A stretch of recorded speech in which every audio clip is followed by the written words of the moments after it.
Bonjour. Lors des formations, il y a la transmission d'un savoir, bien évidemment, qui correspond à ce que j'ai pu créer et à ce que j'ai pu expérimenter, avec essentiellement un partage d'expériences.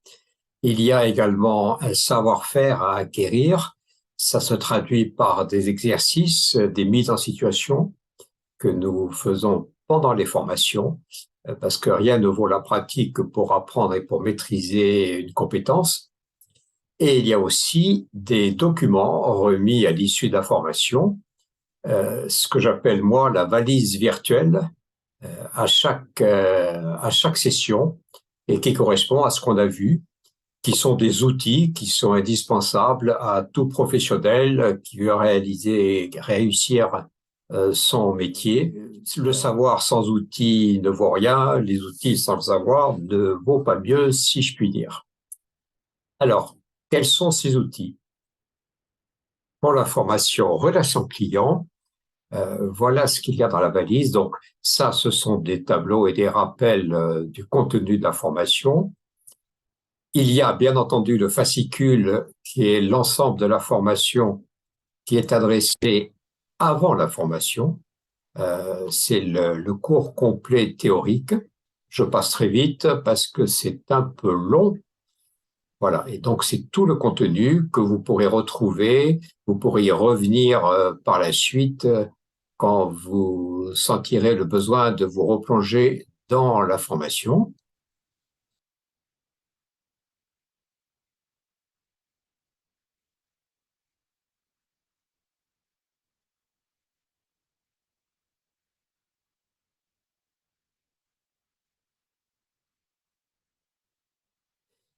Il y a comme documents principaux le dossier d'opération. Alors, le dossier d'opération, ça, c'est un document que j'ai créé et qui est remis à chaque client qui signe un contrat en mission complète, bien sûr. Et ça sera à la fois le livre du client pour l'opération. Il aura donc le déroulé de la maîtrise d'œuvre, tout le déroulé de son opération d'ailleurs, il ne fait pas tellement la différence entre maîtrise d'œuvre et réalisation par les artisans. Et donc, il y a des pages qui sont des informations et il y a à chaque étape, il y a des pages qui sont non pas blanches, moi je les ai faites paille, on peut les faire sur un autre papier, qui sont des exemples réels, où j'ai simplement effacé les noms et les références par souci de principe du secret professionnel. Par exemple, et quand le client reçoit ses esquisses, son permis de construire, son descriptif, ses comptes rendus de rayon de chantier, à ce moment-là, il peut facilement jeter les dossiers, les documents exemples qui sont sur une page, sur une couleur différente, et ensuite le remplacer par le dossier réel, et qui sera probablement sur une page blanche. Et donc, au fur et à mesure de l'opération, le client est à la fois parfaitement informé de la façon dont ça va se dérouler, et en même temps, ce classeur lui permet de tenir à jour son livre de l'opération avec tous les documents, de façon à ce que lui qui va découvrir à chaque étape, jour après jour, ce qui se passe, il n'est simplement de façon guidée, il pourra créer son dossier qui sera... Ce dossier a deux objectifs. Il a l'objectif, bien sûr, de montrer au client qu'on prend soin de lui, qu'on pense à lui, qui n'est pas simplement là pour payer et se taire, mais que l'on veille à ce il puisse facilement suivre l'opération. Et avant signature du contrat, il a une dimension marketing qui est de montrer exactement ce que sera l'opération avec un architecte. Avec un artisan, avec un contracteur général, il s'en doute bien, il signe un devis, il signe un projet, et puis après, il s'occupe plus de rien. Avec un architecte, il sait que c'est pas comme ça que ça se passe, plus ou moins, mais il ne sait pas comment ça fonctionne en réalité. Et là, il a toutes les opérations détaillées, il pourra le consulter s'il le veut, à quelques moments que ce soit, et il aura gardé en archive l'opération. Voilà le dossier d'opération, ce qu'il contient. Donc, ça, c'est la présentation générale, le sommaire. Donc, les esquisses, les informations qui nous sont nécessaires, les décisions du client sur l'accessibilité, sur les assurances, son accord sur l'esquisse, l'avant-projet, l'étude de sol, l'autorisation d'urbanisme, va-t-il respecter ou non les délais de recours et de retrait administratif, l'appel d'offres, les entreprises à consulter, les marchés de travaux, le détail. Là, c'est un titre. Derrière, il y aura les plans techniques. D'abord, les exemples qui seront sur un papier différent de façon à ce qu'ils ne jettent pas des documents à ne pas jeter et qu'il pourra remplacer au fur et à mesure qu'il recevra les dossiers qui correspondent à son opération. Les marchés de travaux, le descriptif, le CCAP. Vous voyez, je mets règlement, en réalité, c'est le règlement d'opération sur le côté juridique, le CCAP. Et il faut essayer d'éviter au maximum tous les sigles et tout ce qui est incompris, le jargon professionnel. Les actes d'engagement, les marchés de travaux, le planning, les devis, les avenants. Je vais passer un peu plus vite. Les comptes rendus de rayon de chantier, bien entendu, les certificats de paiement, les tableaux financiers, la réception, les levées de réserve, les attestations d'assurance. Et ensuite, j'ai rajouté, chacun pourra le compléter ou le modifier s'il le souhaite, et quelques informations succinctes mais assez importantes sur comment on entretient un bâtiment. Que faut-il vérifier? Et à la fin, le contrat d'architecte. Alors ça, c'est pas innocent. C'est une fois qu'on a montré tout ce dossier d'opération, le contrat d'architecte étant mis en dernier, cela amène naturellement à montrer le contrat, à l'expliquer, et le client étant d'accord, à le signer.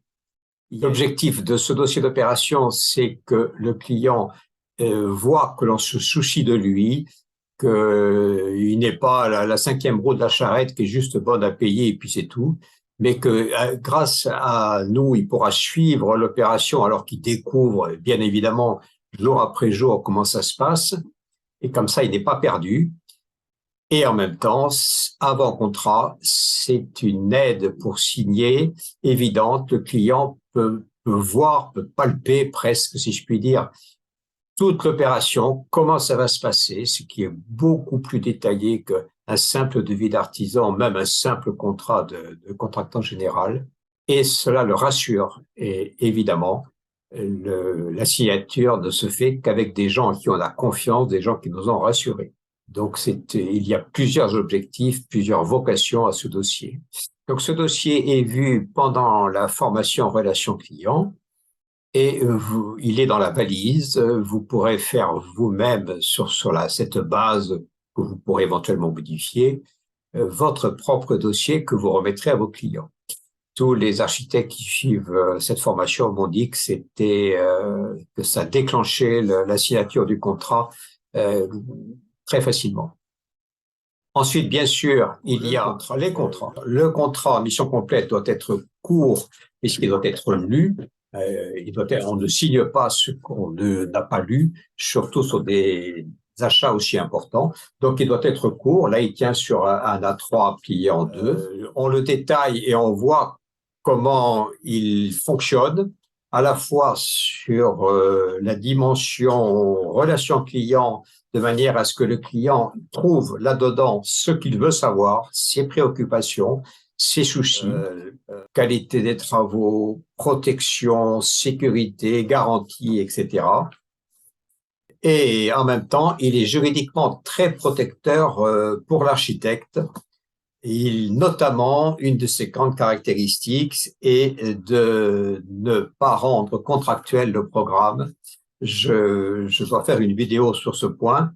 Un programme et un budget contractuel simultanément, c'est un piège dont on ne peut pas sortir. C'est à éviter absolument. Et en plus, c'est contre notre déontologie qui fait que nous ne devons pas avoir d'obligation de résultat, mais simplement une obligation de moyens, ce qui nous permet d'être indépendants des entreprises et donc de conseiller, de diriger réellement l'opération dans le strict intérêt du client. Si nous sommes embarqués dans le même bateau que les réalisateurs, les artisans, par exemple, à ce moment-là, nous ne pouvons plus faire notre job, notre travail d'architecte correctement. Donc, ce contrat est à la fois protecteur, logique, cohérent avec notre façon de faire, et il convient très, très bien aux clients. Et en ce sens, il est beaucoup plus éthique.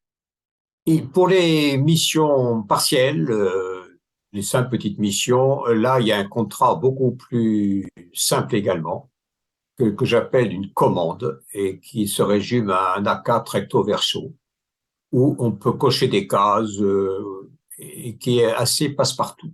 Je recommande que les honoraires soient calculés en mission complète d'après un barème propre à chaque architecte, chacun faisant le sien. C'est un peu complexe, donc j'explique pourquoi dans la formation, c'est pas innocent du tout, hein, bien sûr.